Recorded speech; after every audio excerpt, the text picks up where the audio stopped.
ce matin, je vais essayer de partager avec vous un certain nombre de réflexions qui ne sont pas du tout des choses complètement abouties et complètement terminées, loin de là, mais plutôt voilà, des questions qu'on se pose. Et je parlerai non pas en tant que directrice générale d'entreprise et personnelle ou présidente du CNE, mais comme cofondatrice avec Olivier Charbonnier d'une association qui s'appelle Design, qu'on a créée il y a un peu plus de 3 ans maintenant, et qui a pour but de s'intéresser, d'essayer de réfléchir à l'impact des technologies sur les manières d'apprendre, sur les manières de travailler et sur les manières de penser.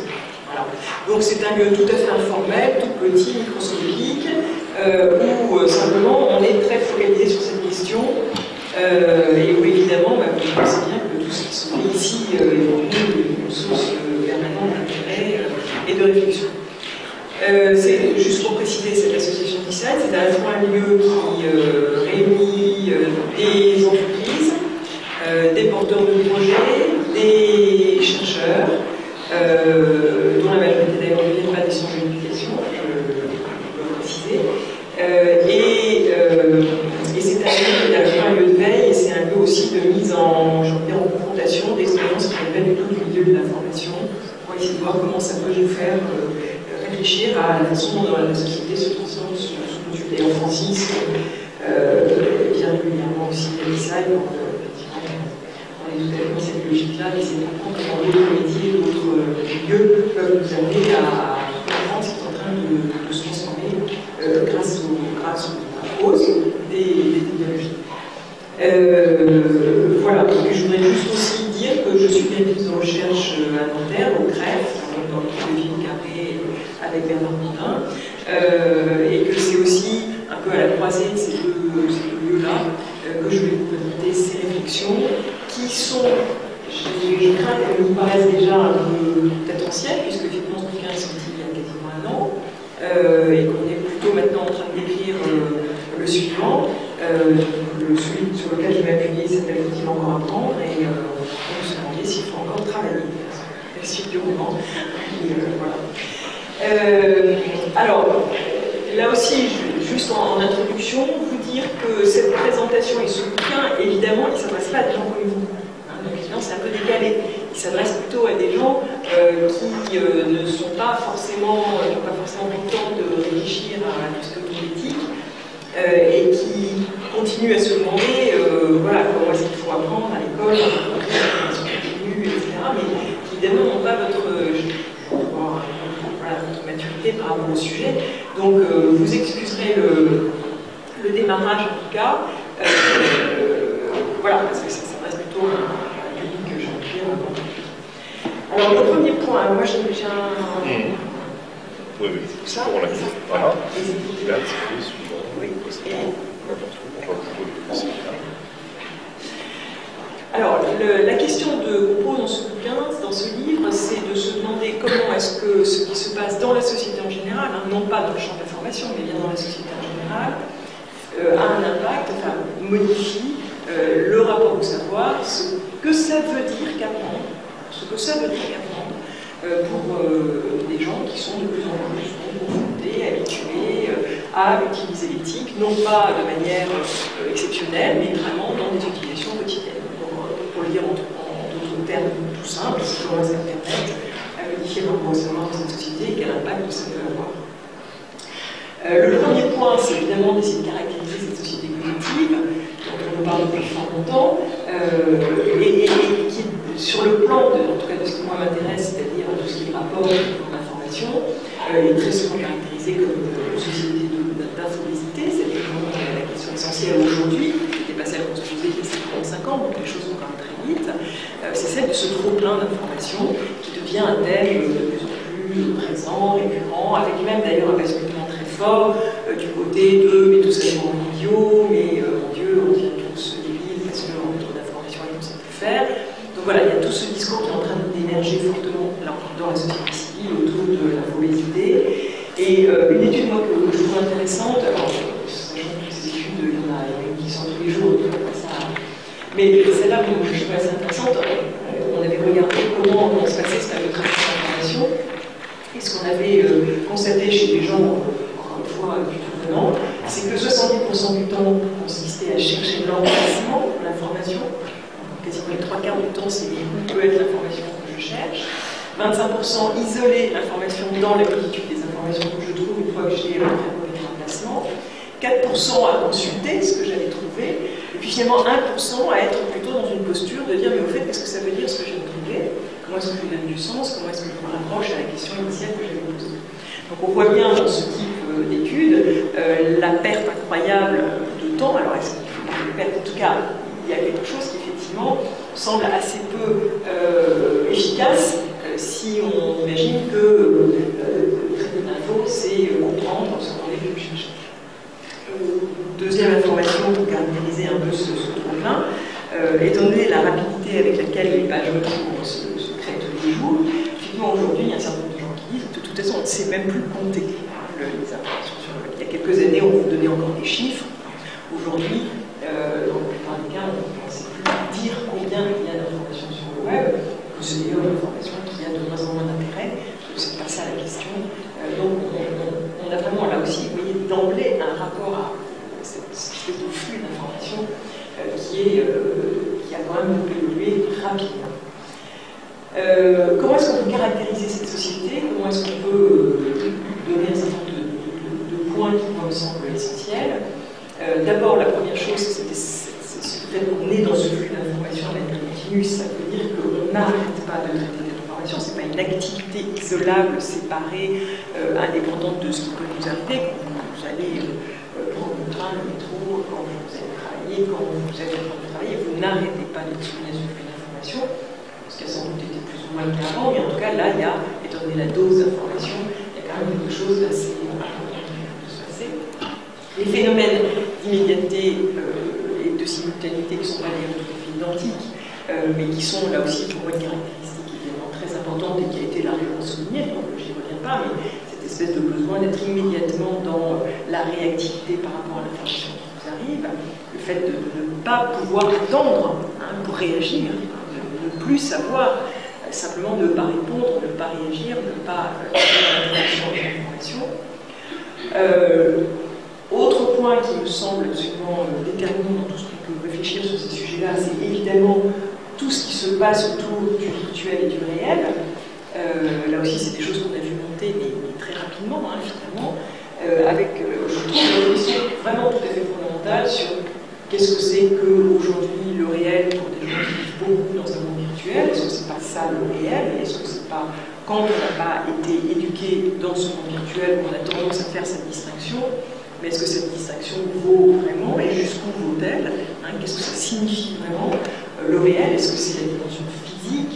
Est-ce que c'est le ici et maintenant? Alors, là aussi, on voit des choses qui réémergent autour de...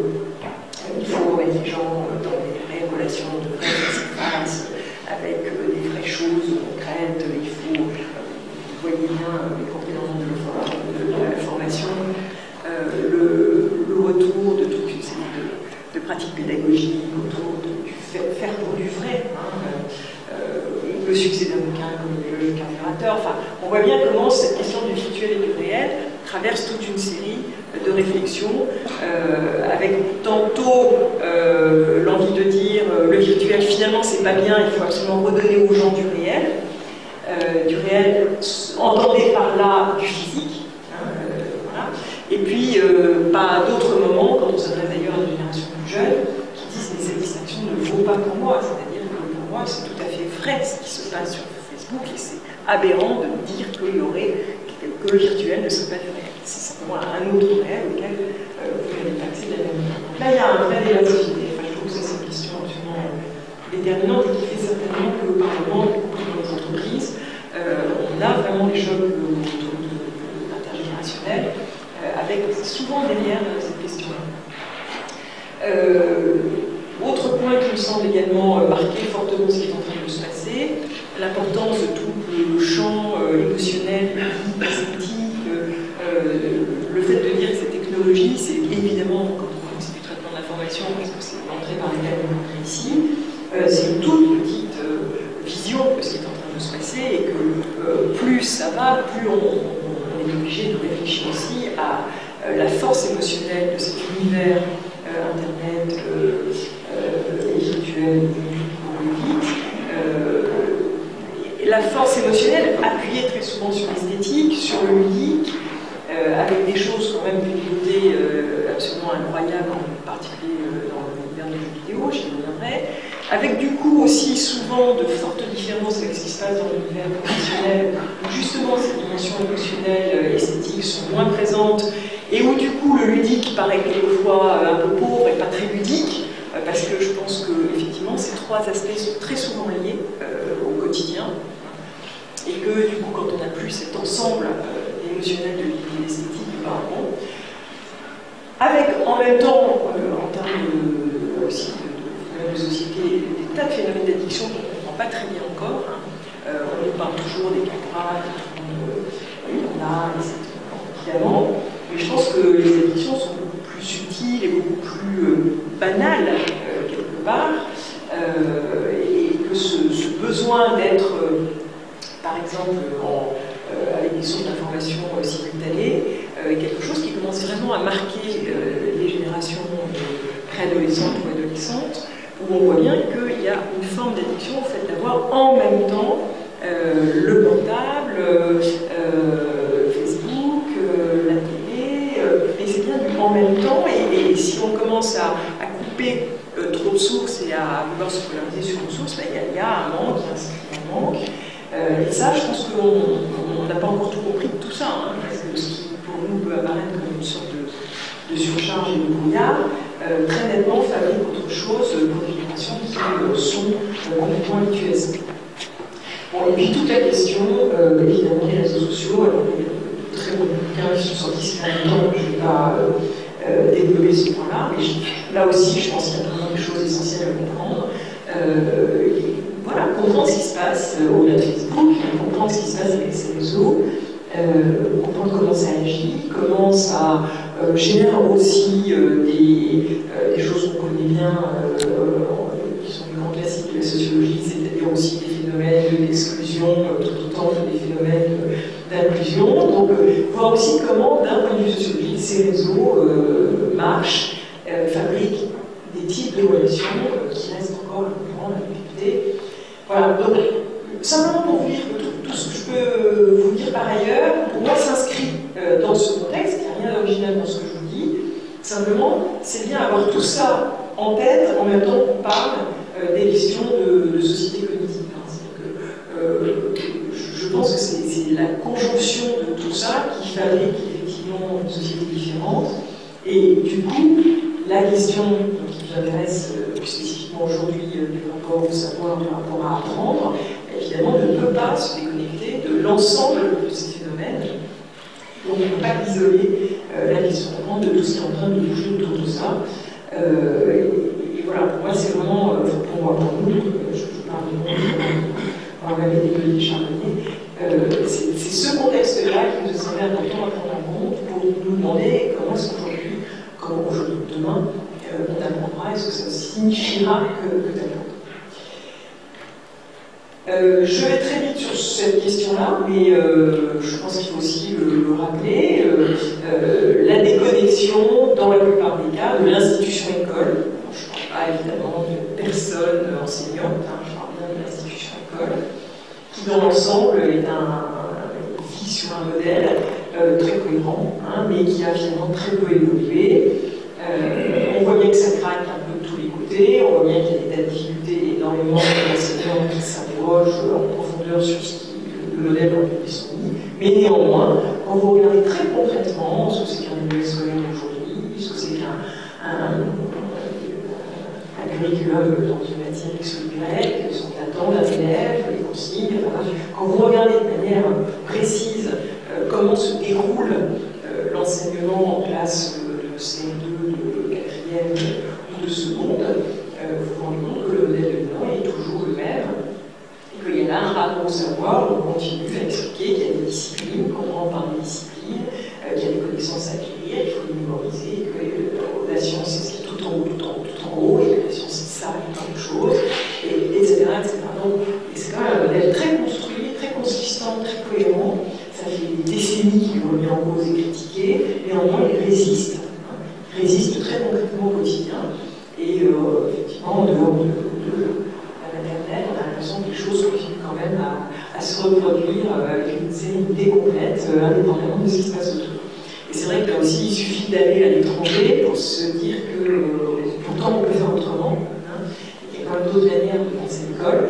Mais voilà, et il y a cette espèce de coupure très très forte entre l'institution école et puis la vie après l'école. Et là, c'est vrai que c'est fascinant de voir comment les préadolescents, les adolescents gèrent ça de manière très schizophrène finalement, en acceptant plus ou moins, et je pense de plus en plus, moins en moins, le monde de l'école, mais voilà, ils savent qu'après on rentre dans la vraie vie. Hein, et la vraie vie c'est Internet, la vraie vie c'est Facebook, la vraie vie c'est tout à fait autre chose que ce qui se passe à l'école. Et voilà, il y a cette espèce de rupture peut-être entre un monde bizarre, complètement décalé et qui ne leur parle pas, qui se demandent vraiment souvent ce qu'ils font là, mais il faut jouer le jeu, et voilà, le jeu, et puis la vraie vie qui est différente. Alors sur l'école, ça a été 3 millions de fois là aussi dit, et voilà. Moi, je m'interroge quand même beaucoup aussi sur ce qu'est l'univers de la formation des adultes dans les entreprises. Je précise que je connais un petit peu tout ce qui se passe en matière de formation dans les grandes entreprises. Je connais très très mal ce qui se passe dans les milieux, donc je tiens à préciser les limites de mon propos. Quand je vous dirais formation des adultes, en fait ce que j'évoque, c'est ce qui se passe essentiellement dans le monde des grandes entreprises. Et là, vraiment, dans encore la majorité des cas, on a des modèles qui sont très proches du modèle scolaire, même s'ils sont, je parle bien des modèles sous-jacents, même s'ils sont habillés, enrichis avec du ludique, avec des modalités pédagogiques un peu différentes, mais souvent très répétitives malgré tout, avec souvent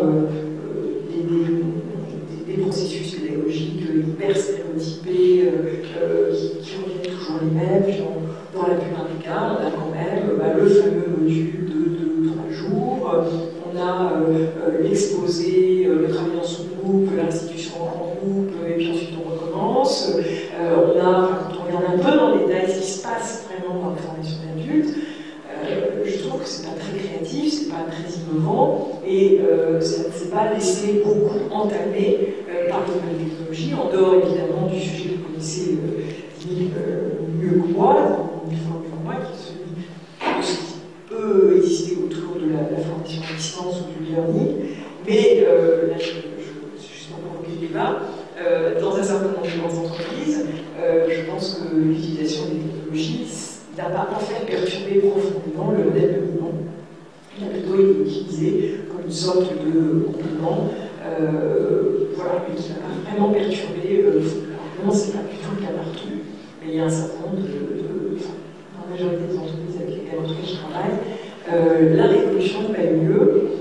Alors que là aussi, comme pour l'école, ça fait combien d'années qu'on le dit, combien d'années qu'on réfléchit, qui essaie de montrer qu'on peut faire autrement. Donc il y a une sorte de résistance extrêmement forte, je veux dire, dans le monde de l'école, mais aussi dans le monde de l'entreprise, à une autre manière en fait, de concevoir ce qu'est apprendre, tout simplement apprendre.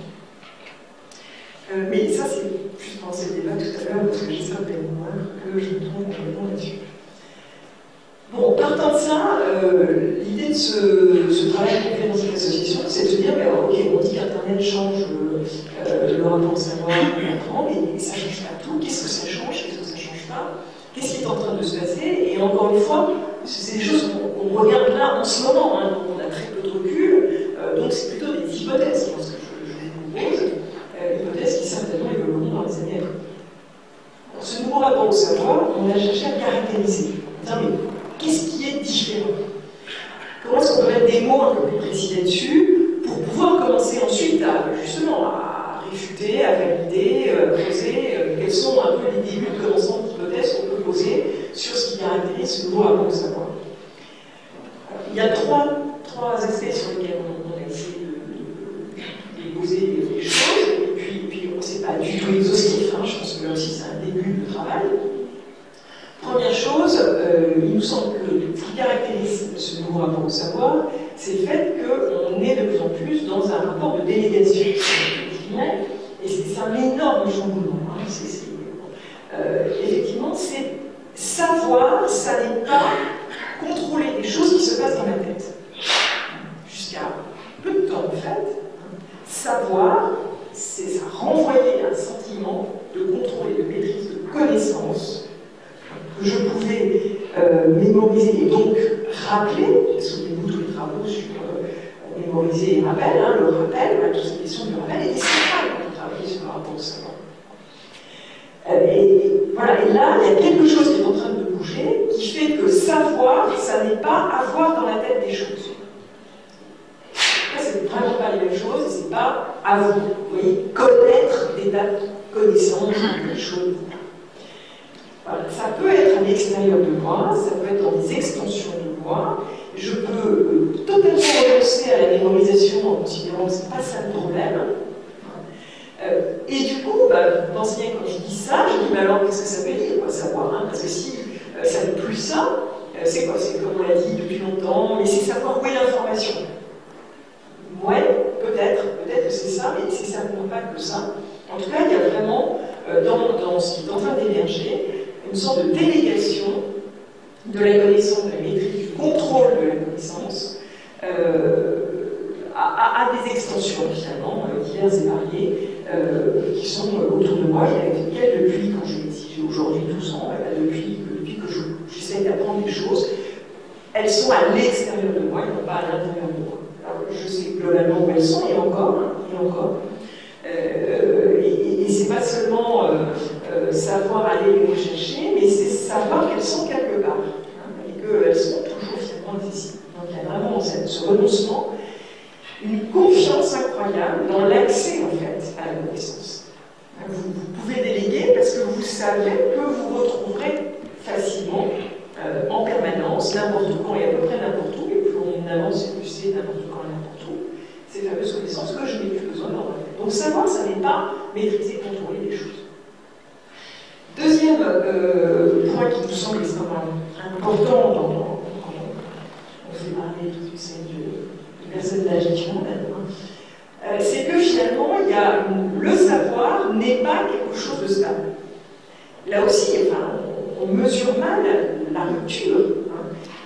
Je pense qu'aujourd'hui, les enfants, les adolescents, les jeunes adultes, qui n'ont connu qu'Internet, qui sont vraiment complètement éduqués avec une dominance d'Internet, sont des gens qui ont complètement intériorisé le fait que c'est jamais sûr, que ça va changer, qu'aujourd'hui on dit ça, mais que demain on dira peut-être autre chose.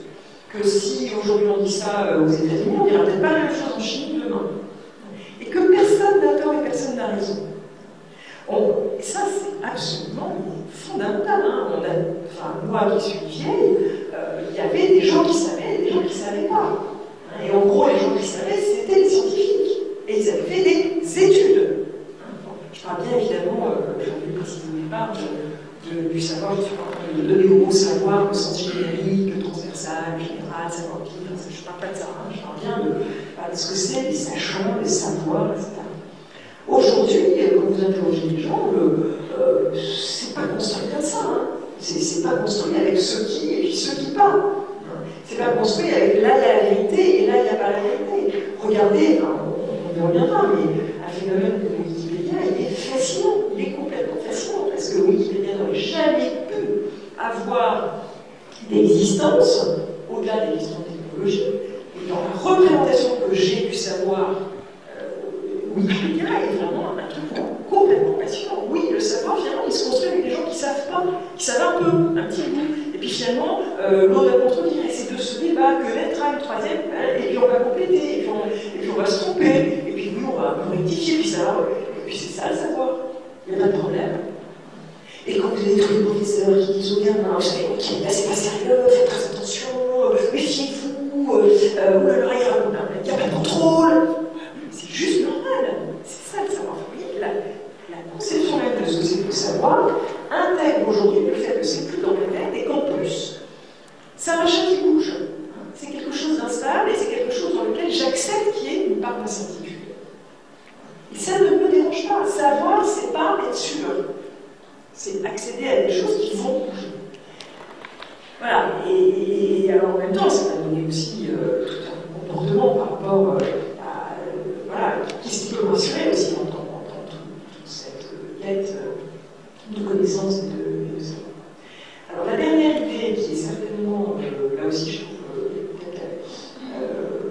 par la plus inquiétante, en tout cas celle qui nous a... c'est l'histoire de la fragmentation. Il est évident qu'aujourd'hui, savoir, c'est jamais maîtriser quelque chose de total, de global, qui fait le tour des choses. Internet, comme je l'ai dit au départ, étant donné le dynamisme même de ce lieu, par définition, c'est quelque chose où jamais j'arriverai à faire le tour, où jamais j'arriverai à complètement connaître, comprendre, savoir quelque chose dans son ensemble. Et donc, je sais aussi depuis le début que j'ai des bouts de choses. Alors, j'ai des bouts de choses, après ça, le grand problème, c'est de savoir si je m'en contente ou pas, et si je comprends que si je ne vais pas au-delà de cette fragmentation, je vais rester avec justement ce savoir éclaté. Et là se pose toute la question sur laquelle j'imagine vous avez déjà beaucoup échangé, qui est la question de la mise en lien de ces connaissances, parce que qui dit fragmentation dit évidemment, du coup, poser la question de comment je connais des choses, et comment je donne sens à ça, et comment à un moment je construis autre chose que des connaissances côte à côte, ou voire même des données isolées les unes par rapport aux autres, donc c'est un moment, ça n'a pas de sens. Alors bien sûr, ça c'est certainement un des plus grands défis qui vous est lancé par Internet, c'est cette question de comment je recrée du sens et comment je crée une autre forme de connaissance qui est plus aménagée. C'est toute la question de la recherche du lien. Et ce que je trouve important, c'est que dans une génération complètement marquée par Internet, ça fait partie du jeu. C'est-à-dire qu'effectivement, le savoir est fragmenté. Et de la même manière qu'il est mouvant, instable et incertain, il est en plus éclaté en petits morceaux. Donc là aussi, vous voyez bien que nous, quand on a appris les bases de n'importe quoi, l'histoire, la physique, ce que vous voulez, et puis ensuite on progressait, et puis après ça, et ben, on avait cette espèce d'impression qu'on en savait de plus en plus, qu'on avait une vision de plus en plus large, que bien sûr jamais on n'arriverait à faire le tour, et plus on avançait, on se rendait compte que c'était complexe et tout ce que vous voulez, mais il y avait une représentation quand même du savoir comme étant quelque chose qu'on pouvait à un moment figurer, dont on pouvait voir la forme globale. Là, la vision du savoir, c'est un machin explosé dans tous les sens. Et là aussi, je pense que ça crée vraiment une autre relation à ce que ça veut dire que savoir et donc qu'apprendre. Alors, après avoir essayé de caractériser en quoi on pouvait parler d'un nouveau rapport au savoir, on s'est demandé comment on accède au savoir. Comment aujourd'hui, quels sont les accès finalement au savoir. Et nous, ce qui nous intéresse, c'est de creuser, parce que là, je n'ai pas développé tout ce qui est le savoir, l'accès au savoir au scolaire ou le plus classique, plus traditionnel, c'est-à-dire tout ça on connaît bien. Mais on s'est beaucoup intéressé à d'autres manières finalement d'apprendre. Apprendre, je vais mettre en guillemets, justement, compte tenu de ce que je vous ai dit. Et on s'est vraiment penché sur ces accès implicites au savoir, c'est-à-dire tous ces moments où je ne cherche pas à savoir et où de fait je suis confronté aux attentes d'information et à l'acquisition donc de ces bouts de connaissances que je peux avoir. Et derrière ça, il y a des questions, enfin moi je trouve qu'il y a tout ce qui se passe autour de ce qu'on appelle le zapping, de ce qu'on appelle le scanning, tout ce qui est autour de cette impression de jongler, passer d'une information à l'autre, de rebondir, d'aller vers une autre, etc. Tout ce qui est autour de un moment, j'explore quelque chose, donc j'essaye de creuser un lien, un sillon, qui est là encore une autre manière de travailler sur Internet. Tous ces accès-là, moi je trouve qu'ils sont absolument passionnants à comprendre, d'un point de vue évidemment cognitif, mais essayer de comprendre ce qui se passe. Je vais juste prendre un petit exemple. Ce truc tellement décrié qu'on appelle le zapping. Le zapping, c'est, vous voyez, vous êtes par exemple devant la télé ou devant votre écran, et puis vous passez, vous êtes dans une sorte d'attention flottante, dans un état qui n'est pas du tout un état de polarisation, de concentration, vous êtes dans une attitude d'attention flottante, et puis à un moment, c'est là que vous allez appuyer. Et bien pourquoi à un moment vous appuyez? Qu'est-ce qui fait qu'à un moment vous passez à l'autre? Qu'est-ce qui fait qu'à un moment vous passez à l'autre chaîne, etc. Regardez-vous bien agir. C'est qu'à un moment vous avez chopé quelque chose. Vous n'en êtes même pas conscient. Et vous avez compris de quoi ça parle ce téléfilm. Vous avez vu que ça ne vous intéressait pas. Vous avez vu que vous connaissiez déjà. Vous avez repéré, vous avez retrouvé une information qui que, etc. Et du coup, il y a quelque chose qui dit je passe à l'autre. Et c'est très inconscient, enfin, c'est très rapide, c'est très fluide, c'est très. Il n'y a pas du tout, je ne vous dis pas dans la tête, ah oui, alors là maintenant j'ai compris, donc je vais passer à l'autre chaîne. Non, vous êtes dans une espèce de rapport au flux d'informations qui vous arrive, et il y a un traitement. Il y a quelque chose qui se passe dans la tête. C'est pas n'importe quoi. Autre exemple, avant d'être chez Entreprise Personnelle, j'avais créé une société, c'était Capio, qui faisait de la veille dans Charleroi, qui était le gestion de ressources humaines, le management des formations.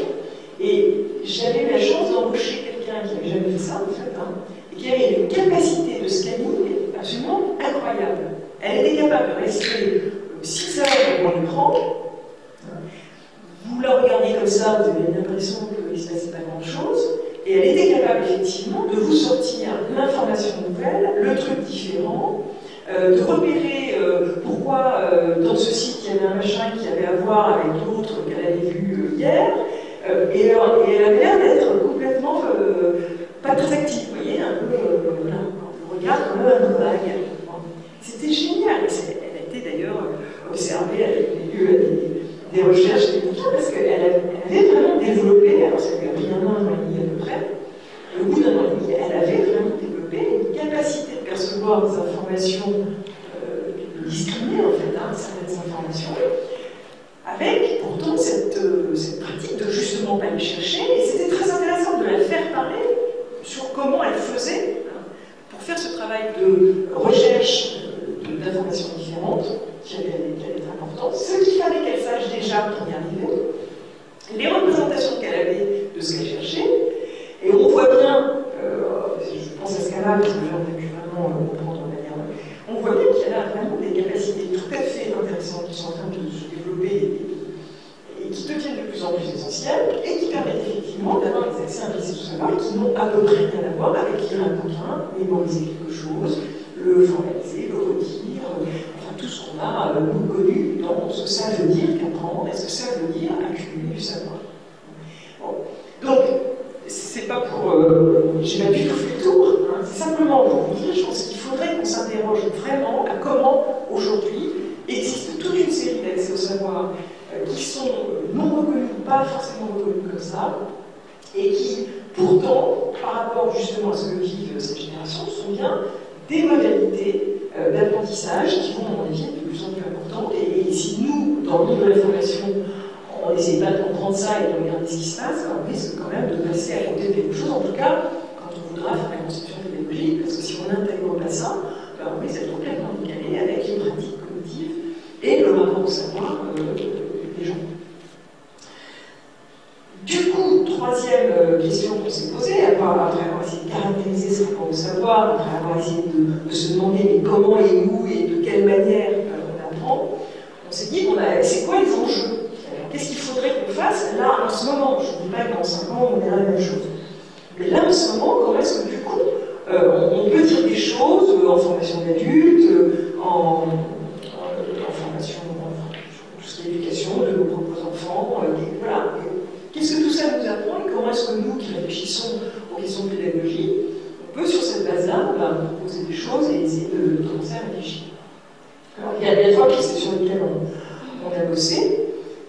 La première, c'est vraiment de dire il faut absolument se demander ce que ça veut dire que d'apprendre aux gens à traiter l'information. Il y a une vraie question là, dont on est, à mon avis, responsable, en tout cas dans les entreprises. En gros, les gens passent 90% de leur temps à traiter de l'info, et s'il y a un sujet sur lequel on ne leur dit rien, c'est celui-là. Bah, écoutez, il n'y a pas de problème, vous avez Internet, vous avez un ordi, donc vous savez traiter de l'info. Voilà. Alors que non, je pense qu'il y a vraiment des choses à réfléchir là-dessus. Qu'est-ce que ça veut dire de faire cela, ce que vous faites toute la journée? Comment faire pour que vous ne vous mettiez pas vous-même en situation de surcharge cognitive? Comment faire pour que vous compreniez vos modes de catégorisation, vos modes de hiérarchisation? Comment est-ce que vous faites avec vous-même? Comment est-ce que vous faites avec la manière dont vous rangez vos informations? Est-ce que c'est la bonne? Est-ce qu'il y en a d'autres? Pourquoi est-ce que tel outil vous convient bien alors que tel autre, finalement, vous met plutôt en situation de surcharge? Comment vous êtes par rapport à ça? Alors là aussi, bien sûr, il y a des effets générationnels. Je pense qu'effectivement, les gens qui font ça depuis qu'ils sont tout petits développent de réelles aptitudes à mieux traiter l'information. l'information en étant moins en situation de surcharge, mais tout le monde n'a pas 25 ans en entreprise. Et on fait comme si tout le monde était égal par rapport à cette question du traitement de l'information. Et je peux dire qu'on a travaillé depuis de nombreuses années sur des formations au traitement de l'information. Vraiment, tout d'un coup, vous soulevez quelque chose où il y a de la souffrance, hein, où il y a du trop-plein, où il y a du mal-être, et qui n'est jamais dit. Hein. On fait par exemple beaucoup d'interventions sur la question des mails. C'est une entrée archi-classique banale. Vous arrivez en disant, vous allez entendre les gens dire « Ah, c'est trop belle, c'est horrible, c'est épouvantable, j'en peux plus, j'en ai 90 par jour, ah oui, avec les 130, etc. » Avec tout ce petit jeu autour mais quand vous rentrez par là, question banale, hein, et si vous faites autre chose, vous dire on va faire une charte, puis on va dire qu'il faut pas faire de copie cachée, puis on va dire qu'il faut faire de doublon, bon, ok. Une fois qu'on a dit ça, on commence vraiment à rentrer dans. Mais comment vous les classez vos mails? Qu'est-ce que vous en faites? Comment vous les lisez? Comment vous les hiérarchisez? Comment vous communiquez au travers de ces mails? Qu'est-ce que vous faites passer par les mails? Qu'est-ce que vous ne faites pas passer? Quand on décortique un peu des choses comme ça, et là je suis en plein dans les questions du traitement de l'information, vous touchez à toute la vie sociale et professionnelle, vous touchez à l'activité très très vite aujourd'hui. Et donc vous êtes sur des questions absolument passionnantes, qui sont en fait des questions d'organisation du travail et de rapport, là, en plus, à des questions de collaboration dans le travail qui sont tout à fait passionnantes. Simplement pour dire que traiter l'information, c'est au cœur de la plupart des entreprises. Je ne parle encore une fois des grandes entreprises, mais ça dépend du monde. On est vraiment au cœur du travail. On est vraiment au cœur des questions de ce que veut dire aujourd'hui travailler, de ce qu'est l'activité. Nous traitons tous une somme d'informations invraisemblables tous les jours avec des outils qui n'existaient pas. Et ça mérite de la part de nous, formateurs ou concepteurs pédagogiques, un minimum de réflexion sur comment effectivement on accompagne ce mouvement-là et pour tout le monde. Alors, deuxième élément sur ce qui nous semble important à développer, c'est la question des savoirs de base. Alors, les savoirs de base, je reviens à tout ce qu'on a pu essayer de comprendre sur ce que j'évoquais tout à l'heure, cette fameuse fragmentation des savoirs. Et cette fameuse question de faire des liens, qu'est-ce que ça veut dire? On a travaillé avec plusieurs lieux, on a travaillé avec des écoles d'ingénieurs, on a travaillé avec des écoles de commerce, on a travaillé avec des écoles d'informaticiens, des gens qui formaient des spécialistes Internet, etc., etc.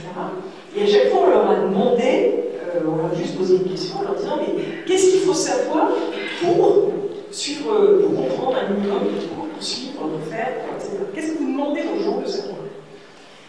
Sachant que vous avez tous remarqué, parce que tous, on s'est passé au corps professoral ensemble, et le corps professoral n'allait pas très bien dans la plupart de ces lieux, parce qu'ils disaient c'est horrible, maintenant ils sont tous sur ordinateur, et ils savent tout avant nous, enfin pour les trucs classiques que vous entendez partout. C'est épouvantable, tout ça très superficiel, ils ne savent rien en fait, ils croient qu'ils ne savent pas, bon, je vous en passe. Donc un corps professoral assez perturbé par tout ce qui se passe justement, je pense, autour du rapport au savoir. Et à chaque fois, on a quand même essayé de repérer cette question des savoirs de base, c'est-à-dire de ce qu'il faut que je sache au minimum pour me représenter la carte mentale dans laquelle je vais pouvoir placer les informations que je rencontre. Et cette question de comment j'arrive à situer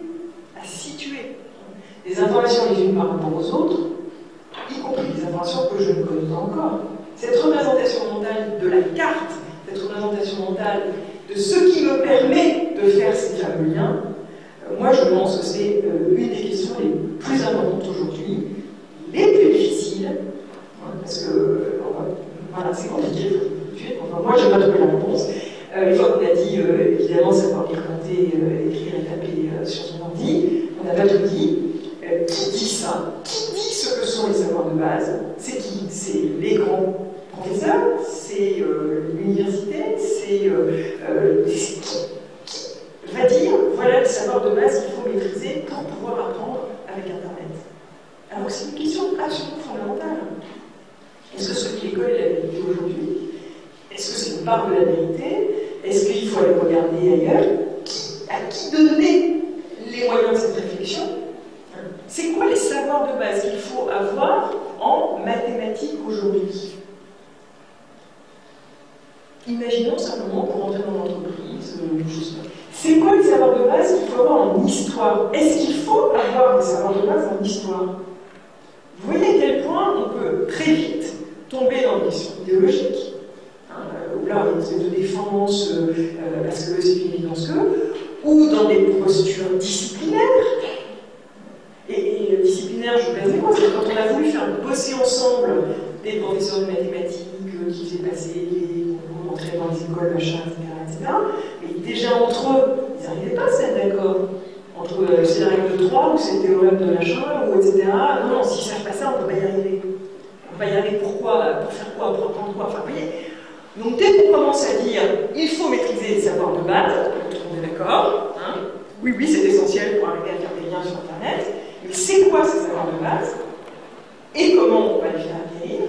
Là, ça devient un beau chantier quand même pour les années à venir, et je pense qu'on ferait bien tous de s'y pencher. Dernier point, c'est que je pense qu'il y a aussi dans le développement des capacités, et compte tenu de ce que je vous disais sur les accès implicites, il y a aussi un enjeu très grand autour du apprendre à détourner. Alors, apprendre à détourner, c'est un peu ce qu'on aurait pu dire sur apprendre à apprendre, qui reste une grande. Voilà, quelque chose sur lequel on a tous beaucoup réfléchi. On n'a pas forcément tous trouvé, en tout cas pas moi. Mais ce qui est sûr, c'est que dans apprendre à apprendre, il y a un machin aujourd'hui qui joue, à mon avis, très fortement, qui est la capacité de détourner des activités qui ne sont pas faites pour apprendre, pour du coup comprendre comment on peut apprendre d'autres choses. Alors, l'exemple sur lequel on a le plus travaillé, qui était d'ailleurs un peu à l'origine de. J'ai un peu là-dessus.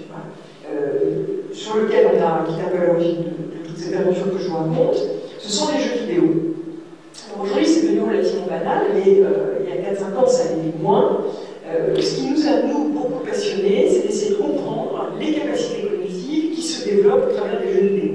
Et là, je parle vraiment, très précisément, des jeux vidéo du marché, gratuits sur Internet, ou pas gratuits, mais je parle vraiment de ça. Je ne parle pas du tout ni du learning, ni des serious games, je ne parle pas du tout des productions d'entreprises. Je parle vraiment de ce à quoi jouent vos enfants, je ne sais pas s'ils y jouent et s'ils y jouaient, etc. Je parle de ces fameux jeux où vous en avez ras-le-bol, vous dites non, ça suffit, tu arrêtes, je n'en peux plus, je vais te prendre mon ordinateur si je continue encore, j'en ai ras-le-bol, etc. Bref, vous voyez, ce genre de situation qui se passe dans des tas de familles, et bon, nous, on s'est dit, mais il y a vraiment des apprentissages absolument passionnants dans la pratique de ces jeux. C'est quoi ces apprentissages? Comment est-ce qu'on peut les caractériser? Comment est-ce qu'on peut les comprendre? Et comment est-ce que du coup, on peut aussi accompagner ce qui se passe dans ces jeux vidéo, avec l'idée que ce que vous pouvez acquérir dans ces jeux, si vous arrivez à le détourner vers des questions de vie professionnelle, par exemple, ça vient tout bénéfice pour tout le monde. L'hypothèse sur laquelle nous on était partis, c'est de dire que dans ces jeux, les gamins trouvent un certain nombre de réponses à des situations de la vie réelles, sur lesquelles justement il n'y a pas de réponse ou d'apprentissage ou de connaissances données par l'école ou par d'autres moyens. Et que du coup, il y a, au-delà de l'aspect addictif, ludique, etc., évidemment, mais il y a aussi de réels apprentissages. Et si on s'intéresse à la question du fond de l'information, ben, on ferait bien de regarder ce que sont ces apprentissages pour essayer justement de les détourner. Et pour moi, ces jeux, pas tous, et je vais y revenir, mais une grande majorité d'entre eux, ces jeux sont en fait vraiment des moyens d'apprendre ce qu'on a besoin d'apprendre pour traiter l'information.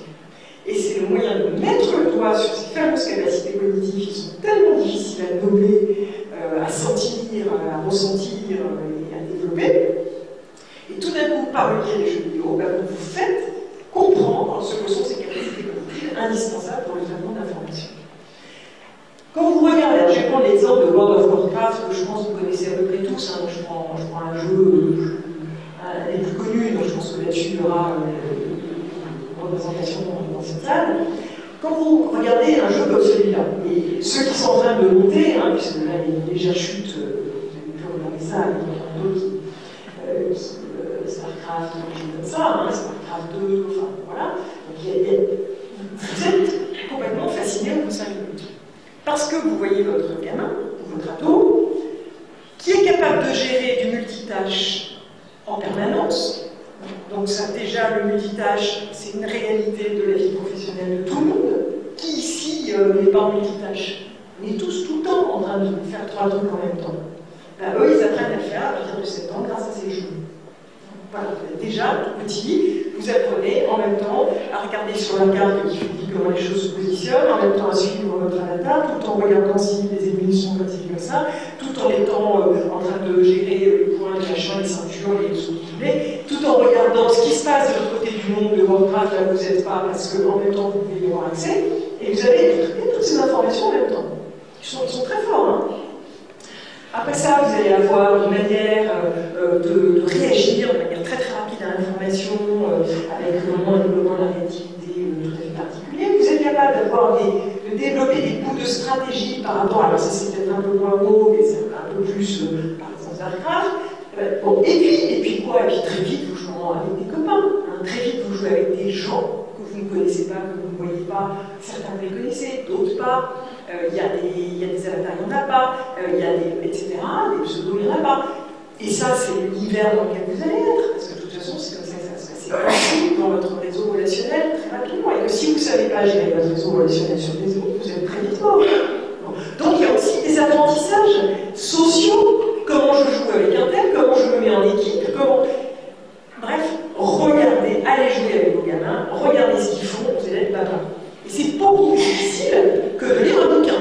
Alors évidemment, pas parce qu'ils n'arrivent pas à lire un bouquin. Alors là, on peut se poser des questions. Mais, vraiment, si vous regardez la pratique des jeux vidéo du point de vue des capacités nécessaires pour bien jouer, et si vous vous dites, mais ce qu'ils sont en train d'apprendre, c'est ce qu'ils ont besoin de détourner pour comprendre ce qu'est le monde dans lequel ils vivent, ça devient extrêmement intéressant. Alors, je vous renvoie à toute la littérature là-dessus, parce que maintenant, ça commence à sortir un peu partout.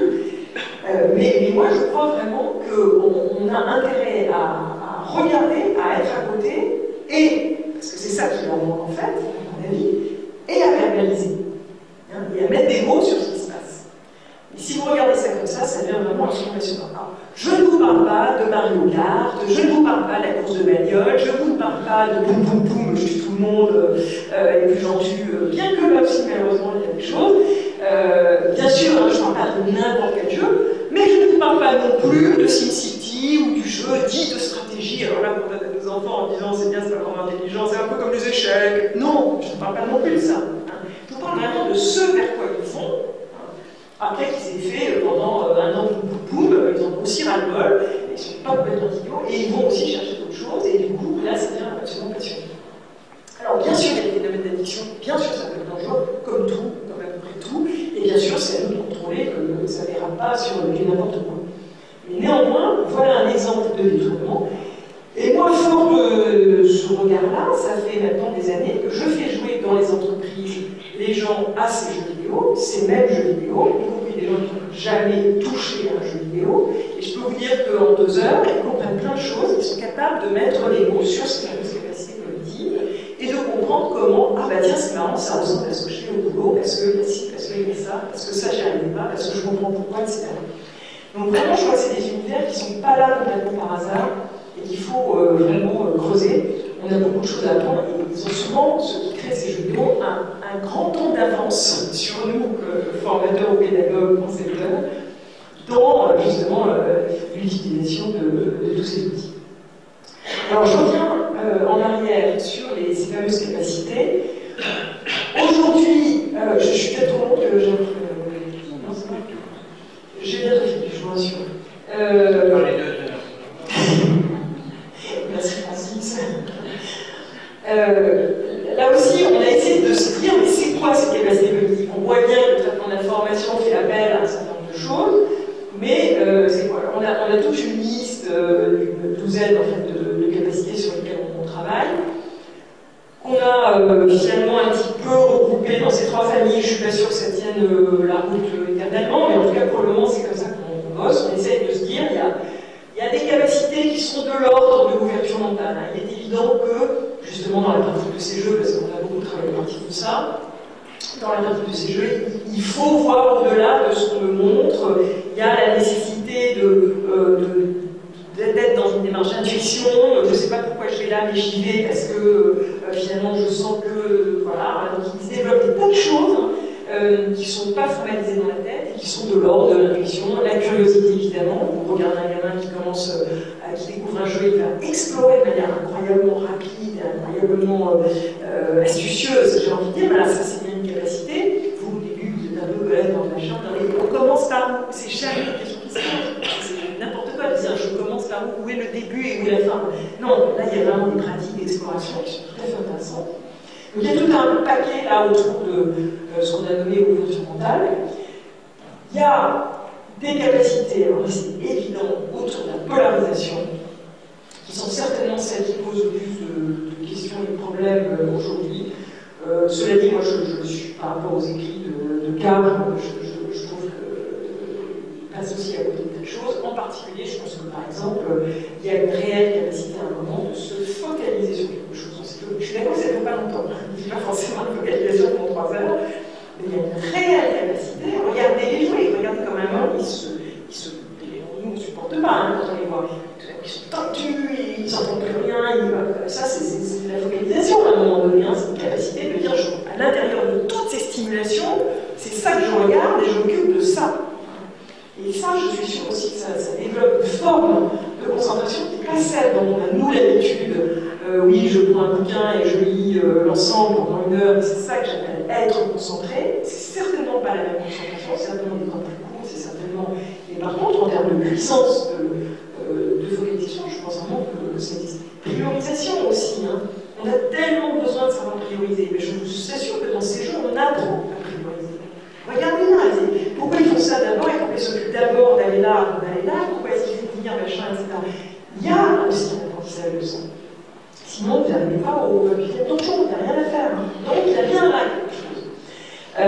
Et puis, troisième grande famille de capacités cognitives, extrêmement importante aujourd'hui, c'est l'histoire de la flexibilité mentale, avec en particulier un des thèmes sur lequel on a le plus réfléchi, essayer de comprendre au départ, qui est cette histoire de liquidage que j'ai évoquée tout à l'heure, qui est voilà, qui est pas simple, hein, parce que je pense qu'en plus tout le monde n'est pas complètement à l'aise par rapport au liquidage, et je pense que c'est quand même très coûteux et collectif, en tout cas dans l'entreprise, il y a là vraiment une sorte de surcharge de dépenses, mais il y a aussi le fait que c'est comme ça, on est dans des univers qui sont de plus en plus marqués par ça, et ça, alors là, vraiment, dans les jeux, c'est le BABA, enfin, complètement là-dedans. Il y a aussi des choses très intéressantes sur le rapport à la règle hein, dans ces jeux-là. Finalement, dans la plupart des cas, ils ne connaissent pas les règles. Nous, quand on commençait à jouer, d'abord, on se tapait de lire la règle du jeu, et puis on jouait après. Là, on n'est pas du tout dans le même rapport à la règle. On est capable de comprendre que la règle est en train de changer, alors même qu'on est en train de jouer, et que, ah ben non, ça, on peut dire autre chose. Donc ça, c'est très intéressant aussi quand par ailleurs, vous travaillez par exemple sur des questions d'intergénérationnel dans les entreprises. Croyez-moi que vous avez intérêt à mettre le doigt sur des sujets comme ça. Son rapport à la règle est déterminant dans les relations de travail. Et si on comprend pas ce qui se joue vraiment d'un point de vue collectif, je pense qu'on n'est pas à côté de ce qui est souvent des sources d'incompréhension importantes dans le boîte ou dans les équipes. Voilà, alors là, il y aurait encore de quoi faire un exposé entier et puis surtout de revenir vous voir dans 3 ans quand on aura un peu plus compris, parce que une fois qu'on a dit ça, ça suppose quand même beaucoup de travail d'expérimentation, de recherche. Alors, il y a, grâce à c'est vrai que j'ai la chance de commencer à suivre des thèses là-dessus, enfin voilà, mais il y a beaucoup de choses à creuser autour de ça et à comprendre. Voilà, et puis l'histoire des savoirs de base, je ne vais pas revenir. Là aussi, moi je considère que c'est un champ absolument énorme d'exploration sur lequel on ne peut pas aborder exactement comme on l'a abordé pendant des années où on a pu apprendre à apprendre. Je pense, et en même temps, il faut se servir de ça. Mais ça aussi, pour moi, c'est une des pistes sur lesquelles il faut qu'on investisse, il faut qu'on essaie de mieux comprendre ce que sont ces fameux savoirs de base. Et je termine en vous disant que voilà, je crois qu'il y a vraiment un autre rapport au savoir qui est en train d'émerger, que les lieux de l'apprentissage ne peuvent pas rester sourds, aveugles à tout ce qui est en train de se passer et doivent essayer petit à petit quand même de conceptualiser, de théoriser un minimum là-dessus, parce que sinon on n'apprendra pas, donc on a besoin, je suis un pur produit d'une vision de la science très classique, hein, puisque je pense qu'à un moment, il faut poser des choses, il faut se demander ce qu'on a appris, que ce soit les temps, les modalités, les objets d'apprentissage, voilà, et du coup, complètement réinterroger les formations dans l'entreprise. C'est vrai que moi, sur la base de tout ça, je travaille beaucoup sur comment les situations de travail peuvent devenir apprenantes et en partant de cette question de traitement d'information et de la transformation même des situations de travail à partir de ça. Et donc, c'est vrai que je m'intéresse quasiment plus à la formation au sens de 2 jours de formation, par exemple. Je pense que c'est un autre sujet. Moi, aujourd'hui, c'est plutôt les questions d'apprentissage en situation de travail qui m'intéressent, et qui ne se formalisent pas par des dispositifs classiques, c'est évident. Et puis, je voudrais quand même terminer en disant que dans tout ce que je dis, hein, le seul truc dangereux, c'est si on commence à oublier qu'il faut en parler. Il faut mettre des mots sur tout ça, que ce soit dans la famille, que ce soit dans l'entreprise. Quand je vous disais tout ce qu'on fait vivre aux gens autour du traitement de l'information sans le nommer, ça me semble beaucoup plus grave que de dire qu'on ne sait pas et qu'on n'a pas tout compris du traitement de l'information aujourd'hui dans le monde. Mais par contre, créer des lieux où on peut échanger, parler de ça, mettre des mots, comprendre ce qui est en train de se passer, ça, oui, c'est très ringard, mais moi je continue à penser que sans passer par le langage, on ne fera pas grand-chose et on ne comprendra pas cette extraordinaire transformation de la société dans laquelle on est. Merci de votre attention.